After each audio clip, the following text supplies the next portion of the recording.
Hello YouTube, welcome back to another video. Today I'll be doing a renovation or expansion or whatever you want to call it.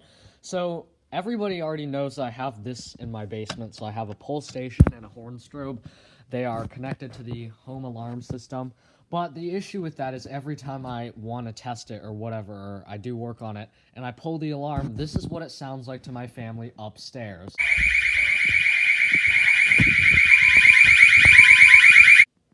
So obviously that's going to get very annoying very fast, but I don't care. Let's pull it. No, just kidding. Another issue there is that the security system outputs 12 volts DC, and 12 volts DC equals bad. So here's the solution right here. As you probably remember, I used to have this panel up on my demo board. This is the SK4 4-zone conventional alarm panel. It's just been sitting around for like a year and a half. I haven't done much with it, and I think I'm going to do something with it today. Alright, so here's my basic plan. This is a really stupid plan. Obviously not up to code. This system is not a life safety system. It's a demo system, so do keep that in mind. So obviously I don't want to just like start putting holes in my studs, even though they are studs and nobody really cares, just because of the fact that, you know, I don't like the look of having my studs look like cheese.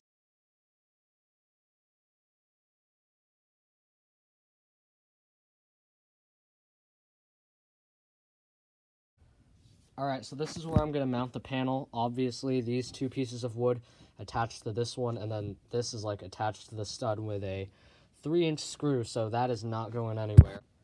Alright, the panel is up. As you can see, it looks very stupid, but the most important part is that it works and it's not going anywhere. As you can see, if I go ahead and shake it, it's like really tight on there. There's like no way that's going anywhere. I could probably step on it and it wouldn't even fall, so that's nice. Alright, so as you can see, I have installed this length of flexible cable, and it goes to this 4x4 box, and then from this box I'm going to run wire up to the pull station and notification appliance.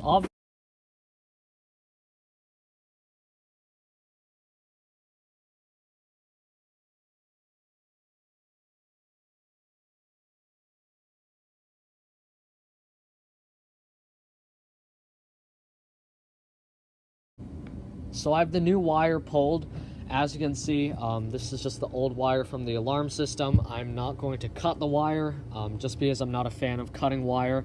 It doesn't hurt to have extra wire, in case, you know, maybe I want to connect this to the fire alarm panel and have it trip the security system when it goes off. So I'm just going to cap it and leave it. So I've gone ahead and run all the cable into the panel. As you can see, the wires go into their respective terminals. The pull station just goes into the zone, and then the horn strobe circuit just goes into the NACs. I like to color code my wires, so black and red is always non-silenceable or the strobe circuit, and then yellow and green is always my silenceable or horn circuit. Alright, so before I go ahead and install everything, I just want to show you how to properly strip fire alarm cable. This is like a major pet peeve of mine. So obviously there's no code compliant way to do it. There's not like one defined way, but if you're one of those people who just like does this and just pulls it like that, and then you just leave the wires like this and then strip them, please don't do that. Like, it is just not how you do that. First of all, when you do that, you could have nicked the wires around there, and that's how you get a ground fault. But more importantly, it's just a lot harder to work with because now there's one stiff piece of wire. So the better way to do it is there's literally this lovely piece of string here. It's called a ripcord, and how you use it is you just grab it and then pull back carefully, and then what it does is it rips the cable for you. So you can see you just pull it back, and then it strips the cable all the way back. So everybody already knows how to install a pull station, so I don't really have to make this too detailed, but basically what I'm going to do is just insert these wires into the terminals. I like to fold my resistor, like the little ends, just to make it a little thicker, so that way it just doesn't fall out of the terminal. I also have these things I call flex resistors, which is basically a flexible wire resistor. It's really convenient for pull stations that have pigtails, but yeah, that's pretty much that. So I have the exceeder wired up, as you can see. The resistor is in there, and I'm using the yellow and green because this is a 2-wire device and therefore non-silenceable. So now all I have to do is snap this onto the mounting bracket.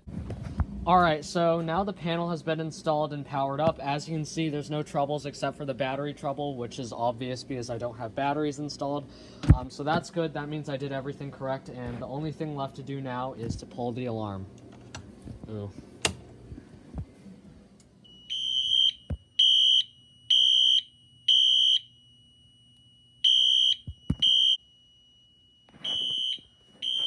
Wonderful. It does its job.